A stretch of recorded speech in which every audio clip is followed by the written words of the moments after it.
अस्सलाम वालेकुम।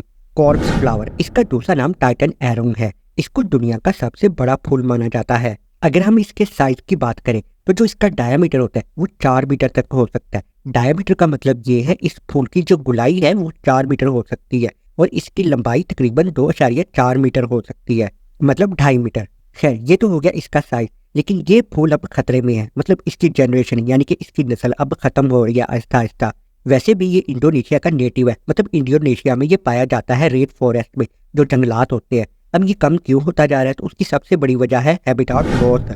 और हैबिटाट लॉस का मतलब ये है कि जो जंगलात है उनको काटा जा रहा है, जिसकी वजह से इस फूल को रहने के लिए जगह नहीं मिलती। तो जाहिर है ये आहिस्ता आहिस्ता खत्म होता जाएगा और इस तरीके से इसकी जनरेशन कम होती जाएगी। यूनाइटेड स्टेट्स बोटेनिक गार्डन के मुताबिक इस वक्त ये फूल तकरीबन 1,000 से भी कम रह गए हैं, यानी कि ये बहुत ही तेजी के साथ खत्म हो रहा है ये फूल। इस फूल को खिलने के लिए यानी कि ब्लूम करने के लिए खास मौसम की जरूरत होती है और इसको दर्जा हरारत चाहिए जरा गर्म, यानी कि ये वार्म, मतलब गर्म मौसम में ये ज्यादा अच्छा खिलता है। इसके अलावा ह्यूमिडिटी भी होनी चाहिए, तो तब ये फूल सही खिल पाता है। इसका लाइफ स्पैन 30 से 40 साल तक का हो सकता है। जैसा कि मैंने शुरू में कहा कि ये फूल दुनिया का सबसे बड़ा फूल माना जाता है, लेकिन इसकी एक और भी खास बात है, ये दुनिया का सबसे ज्यादा स्मेलिस्ट फ्लावर है। अब मतलब ये है कहने का कि इसमें से बदबू आती है। आमतौर पे फूलों में से खुशबू आती है और लोग अट्रैक्ट होते हैं, लेकिन इसमें से बदबू आती है बहुत ज्यादा। और ये बदबू भी ऐसे होती है जैसे कोई सड़ा हुआ गोश्त नहीं होता, सड़ा हुआ मीट, मतलब कोई डेड बॉडी हो और वो सड़ गल रही हो,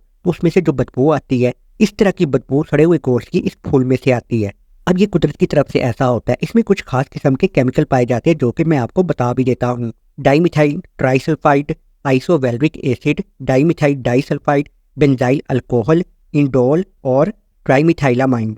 अब इन केमिकल के मिक्सचर की वजह से इसमें से सड़े हुए गोश्त की बदबू आती है, ताकि ये पॉलिनेशन कर सके, मतलब पॉलिनेटर्स को अट्रैक्ट कर सके। और पॉलिनेशन का मतलब क्या है, अभी के लिए आप आसान तरीके से यही समझ लो कि जब फूलों के मेल और फीमेल बीज आपस में मिलते हैं तो एक नया फूल बनता है, तो इसको हम पॉलिनेशन कहते हैं। अब क्योंकि इसमें से सड़े हुए की बदबू आती है तो पॉलिनेटर्स अट्रैक्ट होते हैं। अब पॉलिनेटर्स क्या हो सकते हैं, कुछ मक्खियाँ या कीड़े मकोड़े हो सकते हैं, जैसा कि कैरियन बीटल्स और फ्लैश फ्लाइज। अब ये एक ऐसी मक्खी या कीड़े मकोड़े हैं जो कि सड़े हुए गोश्त पर बैठते हैं। तो जब इन कीड़े मकोड़ों को बदबू आती है इस फूल में से सड़े हुए गोश्त की, तो वो इसके ऊपर जाकर बैठ जाते हैं। खैर, इन कीड़े मकोड़ों को वहां पर खाना तो नहीं मिलता, लेकिन वो जो बीज होते हैं वो इनको लग जाते हैं। तो इस तरीके से ये जब उड़ के दोबारा वापस कहीं और जाते हैं तो ये इन बीजों को गिरा देते हैं और जिसकी वजह से फिर एक नया फूल पैदा होता है।